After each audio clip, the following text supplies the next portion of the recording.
In 1941, Allied pilots thought they already understood German fighter design. Then the FW-190 appeared. Wider, heavier, and far more stable than the fighters they were used to facing. It carried a wing that turned raw engine power into brutal control. Behind that shock was Kurt Tank, the engineer who built one of the most dangerous fighter wings of the Second World War. When the W190 first appeared over Western Europe in 1941, British pilots immediately understood they were facing something new. This was not another variation of the Bf-109. It handled differently, struck harder, and changed the rhythm of a fight the moment it entered the turn. Reports from RAF squadrons described an aircraft that rolled faster, felt more solid in aggressive manoeuvres, and seemed far more dangerous in short, violent engagements than expected. That reaction was exactly what Kurt Tank had designed for. As chief designer at Focke Wulf, he did not want a fighter that only looked good in test figures. He wanted an aircraft that gave the pilot an advantage in real combat. Quick directional response, a stable firing platform, heavy armament, and the strength to absorb hard wartime use. Those goals pushed him toward a different solution than the one already dominating German fighter production. By the late 1930s, the Bf-109 already had speed, combat credibility, and industrial momentum. A new fighter could not survive by copying it. Tank understood that. Instead of chasing the same narrow, lightweight formula, he built a machine around a different set of priorities. The FW-190 would be broader, tougher, easier to handle on the ground, and more forgiving in the air, while still remaining dangerous at combat speed. That decision affected every major element of the aircraft, but the wing became the centre of the concept. It had to carry more weight, support heavier guns, work with a large radial engine up front, and still give the pilot the ability to change direction quickly. That was the real challenge. A fighter wing can be made thin and fast, or strong and heavily armed, but combining both usually creates penalties somewhere else. Tank accepted those penalties because he believed the pilot who could place the aircraft where he wanted, exactly when he wanted, would often win before raw speed alone mattered.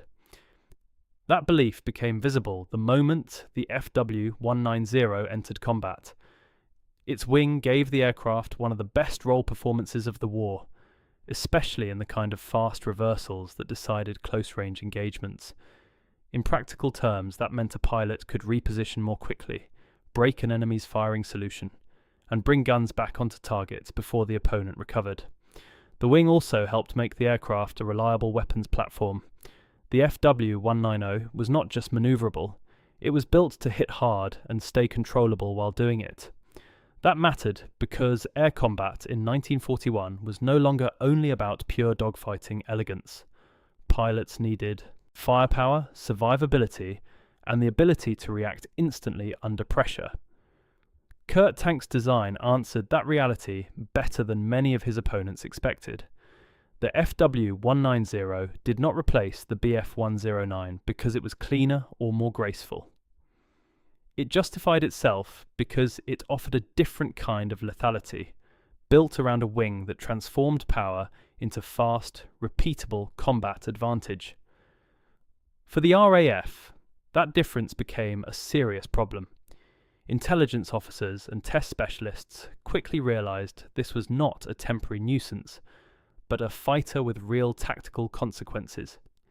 The FW-190 could challenge familiar assumptions, force new responses, and disrupt air combat patterns over the channel. That is what made Kurt Tank so important. He was not simply designing another frontline aircraft.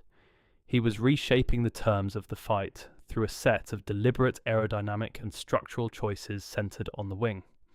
And that leads directly to the next question. What exactly did Kurt Tank change in the FW-190's wing design that made Allied pilots react so quickly, and why did those choices work so well in real combat? To understand why the FW-190's wing worked so well, you have to start with what Kurt Tank was trying to avoid. He did not want an aircraft that became unstable the moment it carried more guns, more ammunition, or more structural load. Many fighters gained performance by staying small and light, but that often meant tighter internal limits and less flexibility once the war demanded upgrades. Tank chose a wider, stronger wing that could absorb those demands without breaking the aircraft's fighting character. It gave the FW190 enough internal volume and structural margin to support heavy armament, robust landing gear placement, and repeated modifications across different variants. That mattered because the FW190 was never meant to be a fragile specialist. It was built as a frontline machine that had to survive combat, absorb field abuse, and still deliver consistent performance. One of the most important advantages of the wing was how it supported the FW190's roll authority. Allied pilots noticed this early because the aircraft could reverse direction extremely fast at combat speeds. In a dogfight, that is not a cosmetic advantage. Fast roll response changes the geometry of the engagement. It lets a pilot shift from defense to offense more quickly, adjust aim during fleeting firing windows, and disrupt the timing of an opponent who expects a slower response. The FW190's broad ailerons and well-balanced control setup made it exceptionally effective in these moments. This gave it a very different combat personality from the BF109.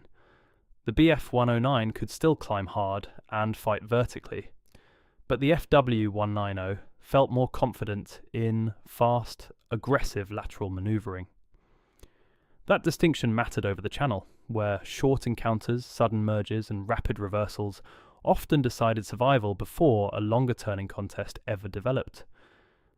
The wing also allowed Kurt Tank to distribute firepower in a way that increased the aircraft's practical lethality. The FW190 carried heavy weapons in and around the wing structure, and that changed how it hit targets in real combat. This was not just about adding more guns for the sake of numbers. A fighter with more destructive power only matters if the pilot can bring that power onto target without losing control. Tank's design balanced that relationship well. The wing gave the aircraft enough strength and space to carry serious armament, while preserving the quick response that made the FW190 dangerous in the first place. That combination made the aircraft effective not only against fighters, but also in attacks where brief firing opportunities had to count. In practice, the FW190 could strike hard, recover quickly, and reposition for another pass with less hesitation than many opponents expected from a heavily armed fighter. Another major benefit was how the wing worked, with the FW190's overall layout to improve ground handling and operational reliability.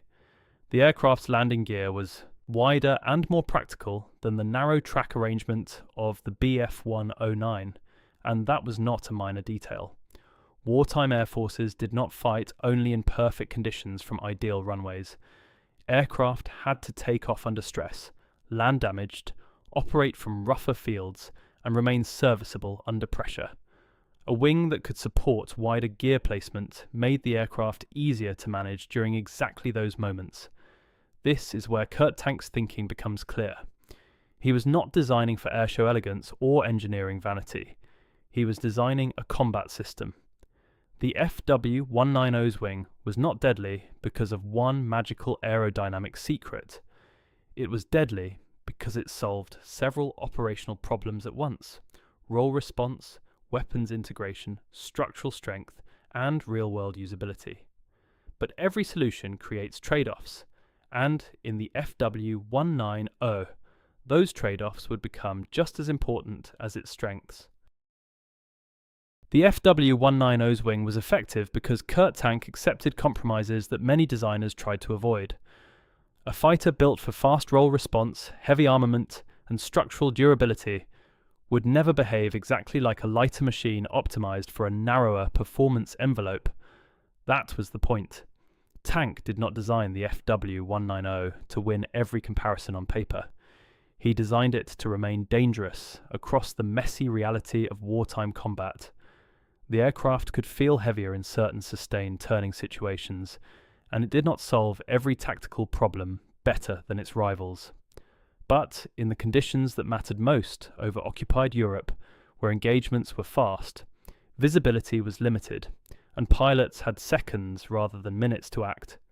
The FW-190's wing gave its pilot a usable advantage. It helped create an aircraft that could absorb pressure, deliver destructive firepower, and recover quickly enough to stay in the fight.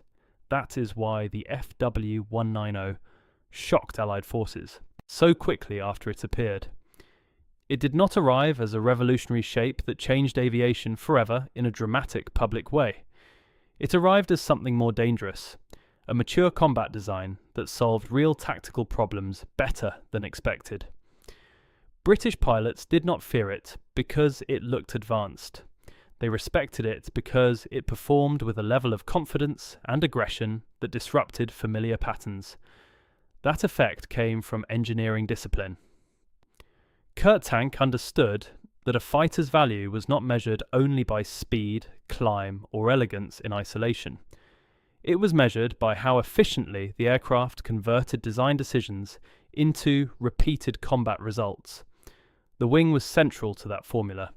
It helped define how the FW-190 entered the fight, how it aimed, how it broke away, and how it survived the moments when a pilot had no time to correct a bad decision. In the larger story of the Second World War, Kurt Tank is often overshadowed by louder names and more dramatic machines. But the FW-190 remains one of the clearest examples of a designer building around combat function instead of theoretical perfection. Its wing was not famous because it looked unusual. It was dangerous because it gave the aircraft balance in the areas that mattered most under pressure. Control authority, weapons support, structural resilience, and operational practicality. That is why the FW-190 stayed relevant in multiple roles and multiple phases of the war. It was not a fragile answer to a single problem. It was a durable system built around a strong core idea. And that may be the real lesson of Kurt Tank's work.